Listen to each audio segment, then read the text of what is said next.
Rio Olympics 2016 याद है आपको? न्यूजीलैंड की निकी हैमलिन और अमेरिका की एबी डेगिस्टिनो, वो किस्सा याद है आपको? प्रेशियस ऑर्नामेंट्स को जानते होंगे आप, है ना? चांदी, सोना। चांदी कैसी है? एक्सपेंसिव है, जी हाँ। उससे भी एक्सपेंसिव और उससे भी वैल्यूएबल गोल्ड, सोना। और उससे भी ज़्यादा वैल्यूएबल आपको क्या लगता है? जी हाँ, हीरे, डायमंड्स। और जो स्पोर्ट्स पर्सन होते हैं ना, वो ये हीरे ही हैं। स्पोर्ट्स पर्सन जो अपनी कंट्री को रिप्रेजेंट करते हैं ओलंपिक्स में, अपने देश का ऑनर लेके जाते हैं ओलंपिक्स में। आजकल ओलंपिक्स चल रहे हैं और मुझे लगा ये बेस्ट टाइम है इस बारे में बात करने का। देखिए, हम अपने बच्चों को बहुत कुछ सिखा सकते हैं, पढ़ा सकते हैं, लेकिन कुछ चीज़ें ऐसी होती है जब हम उन्हें कुछ दिखाएंगे ना प्रैक्टिकली या लाइव, वहाँ से वो जो चीज़ें सीखेंगे, जो लर्न करेंगे, उनके लिए आपको कोई स्पेशल लेसन उनको देने की ज़रूरत ही नहीं होगी। और ऐसा ही प्लेटफॉर्म है Olympics. And in this video you will come to know 4 main benefits of watching Olympic games. Let's start it. First benefit, explore. जी हाँ, जब ओलंपिक्स देखते हैं तो बहुत कुछ एक्सप्लोर करने को मिलता है, बहुत कुछ जानने को मिलता है और नॉलेज बढ़ती है। क्या क्या एक्सप्लोर कर सकते हैं?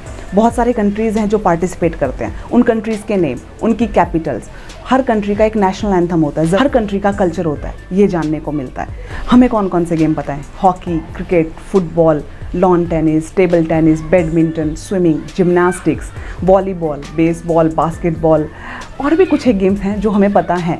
लेकिन ओलंपिक्स जो गेम्स हैं उनकी लिस्ट बहुत लंबी है। तो यहाँ से क्या एक्सप्लोर करना सीखते हैं? बहुत सारे गेम्स हैं, बहुत सारे स्पोर्ट्स हैं कि जिनका हमें शायद नाम भी नहीं पता, और अगर नाम भी पता है तो हमें नहीं पता उस गेम्स के क्या रूल्स हैं।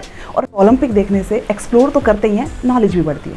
यह है फर्स्ट। Second benefit, sportsmanship. जी हाँ, स्पोर्ट्समैनशिप तभी आती है जब या तो बच्चा कोई गेम खेल रहा हो या बच्चा कोई गेम देख रहा हो और वहाँ कुछ ऐसी चीज़ें हो जाएं, ऐसा मोमेंट आ जाए। और ओलंपिक्स इसका सबसे बेस्ट एग्जांपल है। वहाँ कई ऐसे मोमेंट्स हो जाते हैं जहाँ से हमें ओलंपिक ट्रू स्पिरिट के बारे में पता चलता है और स्पोर्ट्समैनशिप के बारे में पता चलता है। ठीक है, आजकल देखिए ऐसा है, स्कूल बंद हैं तो जो बच्चों के जो कॉम्पिटिशन्स होते थे इंटर स्कूल, इंटर स्टेट, वो हो नहीं पा रहे हैं। तो जो स्पोर्ट्समैनशिप है ना, वो सीखने के लिए इस टाइम बेस्ट है आप ओलंपिक देखें। आपको किस्सा याद होगा, रियो ओलंपिक्स 2016, न्यूजीलैंड की रनर थी निकी हैमलिन और उन्हीं की कॉम्पिटिटर थी अमेरिका की एबी डेगिस्टिनो। और ड्यूरिंग द इवेंट जो डेगिस्टिनो थी वो गिर गई थी। निकी हैमलिन ने उस टाइम ना सिर्फ अपना इवेंट रोका, वो रुक गई रेस करने से और उन्होंने उनकी हेल्प की, डेगिस्टिनो की। और रेस ख़त्म करने के बाद उन्होंने एक दूसरे को हग किया।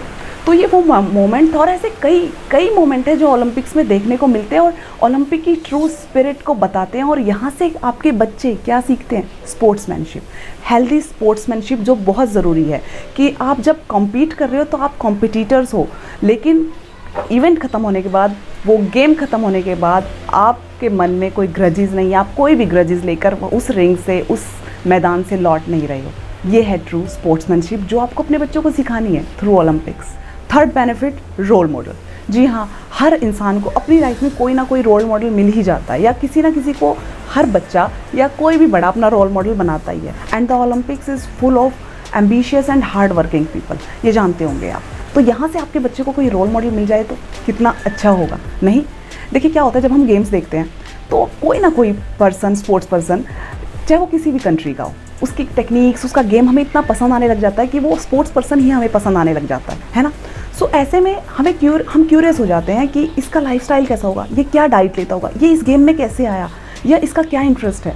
सो ऐसे पसंद करते करते कभी कभी वो इंसान रोल मॉडल ही बन जाता है। सो आपने कुछ नहीं किया, आपने उनको गेम्स दिखाए, उन्होंने अपने रोल मॉडल खुद चूज़ किया। और ओलंपिक्स ना जेंडर बेस्ड बिल्कुल भी नहीं है कि लड़कियां सिर्फ लड़कियों वाले गेम्स देखें और लड़के सिर्फ लड़कों वाले। आपको नहीं पता ना कौन सा स्पोर्ट्स पर्सन गोल्ड ला रहा है, वो किस कंट्री का है, वो लड़की है लड़का है, जेंडर बेस्ड नहीं है बिल्कुल भी ओलंपिक्स। और एक बात देखिए, ज़रूरी नहीं कि गेम देखते देखते आप गेम के दीवाने हो जाएं।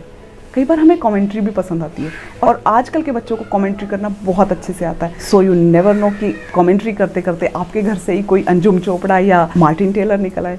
हो सकता है बैठे बिठाए आपके बच्चे को कोई रोल मॉडल मिल जाए, हो सकता है बैठे बिठाए आपके घर से कमेंटेटर निकल आए। Fourth benefit, patriotism, patriotic feeling, देशभक्ति। ओलंपिक्स बहुत अच्छा प्लेटफॉर्म है अपने बच्चों में ये चीज़ डालने का। देखिए, ऐसा कोई इंसान नहीं जिसे अपने देश से प्यार ना हो, है ना? ऐसा कोई इंसान नहीं जब देखे कि उसके देश का फ्लैग ऊपर जा रहा है तो उसकी आंखों में टीयर्स ना आए। ऐसा कोई इंसान नहीं जब उसके देश का, उसकी कंट्री का नेशनल एंथम बज रहा तो उसे गूज बम्स ना आए, रोंगटे खड़े हो जाते हैं, है ना? तो यहाँ से कुछ नहीं करना, आपने सिर्फ गेम्स दिखाए हैं, और जो पेट्रियटिज्म है ना वो उनमें खुद आएगा। क्यों? यहाँ से देशभक्ति आप बहुत इजीली अपने बच्चों में डाल भी सकते हैं, जो कि ज़रूरी भी है। लेकिन जब कोई मेडल आता है उसके साथ कितनी सारी खुशियाँ आती हैं, उसके साथ कितना प्राउड आता है, ये आपको ओलंपिक्स दिखा के ही मिलेगा। सो ज़रूर दिखाइए। ये तो सिर्फ 4 बेनिफिट्स हैं। ओलंपिक्स बहुत कुछ सिखाते हैं। जब सक्सेसफुल हो जाते हैं तो विक्ट्री मिलती है, मेडल मिलता है, तो वो हैप्पीनेस कैसे हैंडल करनी है। जब कहीं रह जाते हैं, सक्सेसफुल नहीं हो पाते, तो जो हार मिली है उसे कैसे हैंडल करना है, तो हर सिचुएशन में बैलेंस्ड कैसे रहना है, ये भी ओलंपिक से सीखते हैं।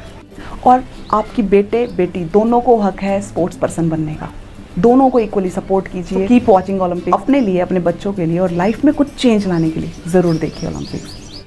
Thank you so much. See you soon.